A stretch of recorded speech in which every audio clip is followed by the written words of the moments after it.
वो विष्णु भगवान की बहुत बड़ी भक्त मानी जाती थी। वो अपने राज्य के पास स्थित एक विष्णु भगवान के मंदिर में रोजाना जाकर पूजा पाठ किया करती थी। वो इतनी बड़ी विष्णु भक्त बोली जाती थी कि उसको पता भी नहीं चलता था मेरी पूजा कब समाप्त हो गई कब शुरू हुई। वो सुबह जाती शाम तक वहाँ पूजा करती। तो एक दिन क्या हुआ, एक चोर वहां से गुजर रहा था, उसने देखा कि राजकुमारी बहुत पैसे वाली है, इसके पास बहुत गहना है, परंतु ये बहुत भोली है, इसको पता नहीं मुझे जीवन में कैसे चतुराई दिखानी है। उसने क्या किया, बाबा का वेश धारण किया।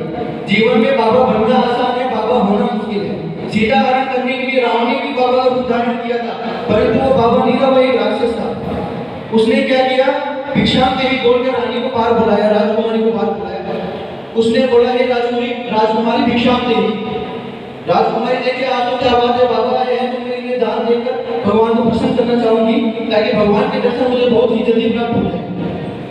बाबा ने बोला कि बेटा क्या तुमने दीक्षा ली हुई है? मैं एक बहुत बड़ा संत हूँ, मैं बिना दीक्षा लिए हुए लोगों से भिक्षा नहीं लेता। ये सुनकर राजकुमारी बोली, नहीं गुरुजी, मैंने कभी दीक्षा नहीं ली, मैं चाहूंगी कि आप ही मुझे दीक्षा दे दीजिए। ये कहकर गुरु ने, बाबा ने उससे कहा कि मैं बहुत बड़ा संत हूँ, मैंने जितना भी तप जप किया है वो जंगल में जाकर किया है, तो मैं तुम्हें दीक्षा देने का इच्छुक हूँ, तो आप मेरे साथ जंगल चलिए, परंतु आपको अपनी मोहित वस्तुओं जैसे कि गहने वस्त्र और जितना भी कीमती सामान है आपको मेरे साथ लेकर जंगल में चलना पड़ेगा। ये कहकर राजकुमारी बाबा के साथ चली गई। जंगल में जाकर बाबा ने राजकुमारी को बोला कि ये पेड़ है, मैं तुझे गुरु बंधन में बांध के जा रहा हूँ, जब तक मैं ना आऊँ तुम इस बंधन को मत खोलना। और ये कहकर वहां से वो गहने और महंगे वस्त्र लेके वहां से चला गया। रात हो गई, दूसरा दिन सुबह हो गया। राजकुमार के पिता राजा ने सोचा कि आज पुत्री विष्णु भगवान की भक्ति में इतनी दिन कैसे हो गई कि उसे रात का भी पता नहीं चला। ये कहकर वो वहां से घोड़े पे सवार होकर उसे ढूंढने चला। ढूंढते ढूंढते जब वह जंगल में पहुंचा तो उसने देखा उसकी पुत्री एक बंधन में बंधी हुई है। उसने बोला, हे पुत्री तुम यहाँ क्यों खड़ी हो, तुम्हें पेड़ से किसने बांधा? उसने बोला, मुझे मेरे गुरु ने इस पेड़ से बांधा है और उन्होंने कहा है जब तक मैं ना आऊं तुम इस बंधन को मत खोलना। जब के बाद उसे सुनी पुत्री से तो राजा जोर जोर से हंसने लगा। उसने बोला, हे पुत्री तुम्हें ये मालूम नहीं है कि वो एक भक्त था, तुम्हारे गहने तुम्हारे महंगे वस्त्र लेके यहाँ से चला गया है। ये सुनकर राजकुमारी ने उससे कहा कि हे पिताजी को कोई भी हो, मुझे उससे कोई मतलब नहीं है, उसने मुझे मेरे बंधन में बांध के गया है, जब तक वो नहीं आएगा मैं उसे नहीं छोड़ूंगी। उसने पिताश्री को मना कर उसे वहां से भेज दिया। 2 दिन हो गए, 3 दिन हो गए, भगवान विष्णु के मंदिर में कोई भी पूजा आरती नहीं हो रही है। विष्णु भगवान देखे कि क्या हो रहा है, 2 दिन हो गए मेरी भक्त मेरी पूजा कैसे नहीं कर रही। उसने विष्णु भगवान ने अपने असिस्टेंट मैनेजर को बुलाया, नारद जी। नारद जी आए नारायण नारायण करते हुए। विष्णु भगवान ने अपने असिस्टेंट मैनेजर को बोला, हे मैनेजर साहब आप जाओ और मेरे भक्त को इस बंधन से मुक्त करके आओ। उस नादान को ये पता नहीं है कि उसे कौन बांध के चले गए। नारद मुनि नारायण नारायण नारायण नारायण करते हुए वहां प्रकट हो गए। उसने उस राजकुमारी से पूछा, हे राजकुमारी मैं नारद हूँ, भगवान विष्णु ने मुझे भेजा है और उन्होंने बोला है कि मैं तुम्हें इस बंधन से मुक्त कर दूँ। राजकुमारी बोली, है नारद जी आपके चरणों में मेरा नमन, मैं आपको देखकर बहुत प्रसन्न हुई। आप चाहे कोई भी हो, आप चाहे विष्णु भगवान के असिस्टेंट मैनेजर क्यों नहीं हो, ये बंधन में नहीं छुड़ाऊंगी। मेरे गुरु ने मुझे बांधा है, उनके आसपास से 2 ही दिनों में मुझे आपके दर्शन हो गए, तो सोचो वो कितने महान गुरु हैं। ये सुनकर नारद भगवान बहुत खुश थे कि हे मूर्ख, वो एक ठगकर चोर था, तेरे गहने लेके चला गया, तू कैसी बात कर रही है, वो नहीं मानी। नारद जी के बहुत समझाने के बाद वहां से चले गए, विष्णु भगवान के पास उनके लोक में गए। उनको बोला, हे नारद जी ये फाइल मेरे सपोर्ट नहीं कर रही, आप ही जाओ, ये फाइल बढ़िया है, आप इसको सॉल्व कर सकते हो, मेरी बस की बात नहीं है। विष्णु भगवान सोचे, वाह यार क्या बड़ा भक्त है मेरा, मुझे जाना ही पड़ेगा। विष्णु भगवान नीचे उतर के आए, साक्षात चतुर्भुज भगवान का रूप लेके वहां प्रकट हुए। उन्होंने बोला, हे वत्स मैं स्वयं नारायण हूँ, मैं स्वयं भगवान हूँ, मैं कभी किसी को दर्शन नहीं देता, परंतु तेरे खातिर मैं यहाँ आया हूँ, ये बंधन से मैं तुझे मुक्त करूंगा। तुझे जिस गुरु ने बांधा है वो एक चोर था। ये देखिए पुत्री ने बोला, हे राजकुमारी ने बोला, हे प्रभु आज मैं धन्य हो गई, मुझे आपके दर्शन हुए। चाहे आप नारायण हो, परंतु मेरे गुरु ने मुझे इस बंधन से बांधा है, मैं इसे नहीं भूलूंगी, नहीं भूलूंगी, नहीं भूलूंगी। विष्णु भगवान के साक्षात बार-बार बोलने पर उसने नहीं माना। राजकुमारी ने बहुत समझाया लेकिन राजकुमारी नहीं मानी। बाद में विष्णु भगवान ने अपने असिस्टेंट मैनेजर को कहा, जा भाई अपना जीपीएस ऑन कर और जाके उस बाबा को ढूंढ जिसने इसे गुरु बंधन में बांधा है। वो बोला, बाबा मेरा तो जियो नेटवर्क नहीं आ रहा, जंगल में खड़े हैं, तो कहीं का नेटवर्क आ जाए यहाँ पे। विष्णु भगवान ने अपना हॉटस्पॉट ऑन किया तो बोला, जा मैं चोरी कर रहा हूँ, देख। वो वहां से निकल गया। वो वास्तव में चोरी की प्लानिंग कर रहा था कि आज मुझे इस घर में चोरी करनी है। नारद मुनि को देखकर बहुत प्रसन्न हुआ कि क्या बात है, तो एक चोर मुझे भगवान नारद बोले कि हे महान वत्स, आपने जो कांड किया है उसको समेटो। भगवान विष्णु बहुत परेशान हो रहे हैं। ये सुनकर वो काबला पहुंचा, उसने राजकुमारी से बोला, मान जाते उसने विष्णु भगवान को सबसे पहले नमन किया, उनसे क्षमा मांगी। विष्णु भगवान ने बोला, हे भक्त, जाके इसका बंधन खोलो, इसने तुम्हें बहु मान दिया। उसने उसका बंधन खोला। अब इतनी स्टोरी तो जरूर कोई कहानी नहीं हो सकती, क्या पता कोई बुरा लगता है कोई भगवान के प्रति, परंतु उसने रस्सी खोलने की सबसे पहले क्या कहा, गुरु गोविंद दोनों खड़े काके लव पाए, गुरु गोविंद दोनों खड़े काके लव पाए, बलिहारी गुरु आपने गोविंद दियो मिलाए, गोविंद दियो मिलाए। अब मेरे जो सवाल का जवाब था, इस स्टोरी से आप स्वयं समझ लें। इसके बाद एक छोटी सी स्टोरी में मैं इस वीडियो को समाप्त करना चाहूंगा। कुछ जैसे गुरु को मान माने जाते हैं, कुछ स्टूडेंट ऐसे होते हैं जो गुरु को ही लाशा समझते हैं, चालाकी करना चाहते हैं। ऐसा एक किस्सा अपने विवेक कॉलेज में हुआ। पिछले साल की बात है, 4 स्टूडेंट मेरे जैसे आए, कुछ ज्यादा पढ़ने वाले मेरे जैसे फर्स्ट ईयर में एडमिशन लिया, चारों अलग अलग जगह के थे, चारों बहुत अच्छे मित्र बन गए, पर उनमें एक कमी थी, वो पढ़ते नहीं थे। क्लास बंद करना, टीचर के मजे उठाना, बाहर घूमना, बढ़िया शानदार। तो 6 महीने हो गए, 7 महीने भी शादी से बैठे हुए ऑफिस में सोच रहे थे क्या करूं क्या करूं। तो उन्होंने सोचा कि चलो कोई बात नहीं, बच्चों का सिलेबस काफी हो गया, तो एक सरप्राइज टेस्ट लिया जाए।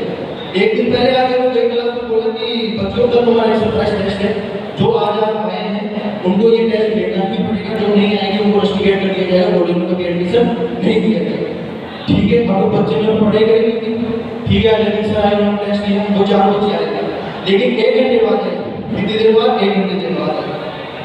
विशाल जी सर ने देखा ये क्या हो रहा है, चारों बच्चे आए परंतु लेट हुए हैं। विशाल जी सर ने देखा तो चारों बच्चे तो गंदे हो रखे हैं, उनके कपड़े फट रहे हैं, वो बिखरी हुई हालत में है, मतलब बहुत कुछ। विशाल जी सर ने पूछा ये क्या हो रहा है, तो उन्होंने कहा कि सर हम चारों कार लेके आ रहे थे, आते आते रास्ते में हमारा एक्सीडेंट हो गया, हमारा एक टायर फट गया, इस वजह से हम ये टेस्ट नहीं दे सकते, हमने बहुत तैयारी करी थी, आप ये टेस्ट कृपया हमारे 1 हफ्ते बाद दे दीजिए।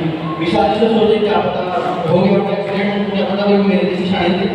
तो ठीक है, विशाल जी ने बोला तुम्हारा टेस्ट 1 हफ्ते बाद ही लगेगा, तुमको आना पड़ेगा। ठीक है सर। उन्होंने 7 दिन में बहुत तैयारी करी, इतनी तैयारी करी मतलब इतने फटे बना लिए, पास तो हो जाएंगे। ठीक है सर, आए चारों स्टूडेंट आए, उनको पेपर बना दिया, चारों को अलग अलग कमरों में बैठा दिया गया। सबसे अच्छी बात, क्वेश्चन 100 नंबर का, क्वेश्चन उसमें कितने 2, पहला क्वेश्चन 1 नंबर का, दूसरा क्वेश्चन 99 नंबर का। पहला क्वेश्चन, आपका नाम क्या, आप कहां से आते हो, सब पूछ रहे क्या बात है यार, 1 नंबर में कैसे मिल जाएगा, तो हमने 1 नंबर का क्वेश्चन लिख दिया।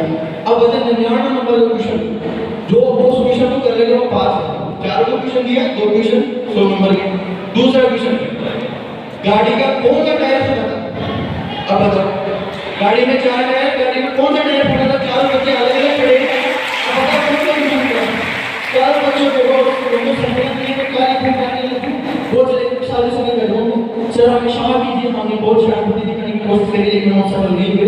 विशाल जी ने बड़े गुरु के साथ कहा कि मैं तुम्हारा गुरु हूं, मैं लोगों को अंधकार से प्रकाश में लेना चाहता हूँ। मुझे पता है इस स्कूल में, इस विवेक कॉलेज में इस प्रकार के स्टूडेंट आते हैं, तो मेरे शिक्षा करने की कोशिश नहीं करे, इसलिए गुरु से कभी भी चालाकी करने की कोशिश नहीं करे, क्योंकि जिस पद पे आज हम हैं, जो पढ़ रहे हैं, वो कभी उन पद से निकल चुके, शायद अपने से ज्यादा मस्ती उन्होंने करी होगी, इसलिए कभी उनसे चालाकी करने की कोशिश नहीं करे। लास्ट एक स्वस्थ होने की रिक्वेस्ट है, मेरी जिंदगी में पहली बार स्पीच दे रहा हूँ, एक लास्ट छोटी सी मोटिवेशन कहानी सुनाने में जाना चाहूँगा। कि बोल तो ये हो जाओ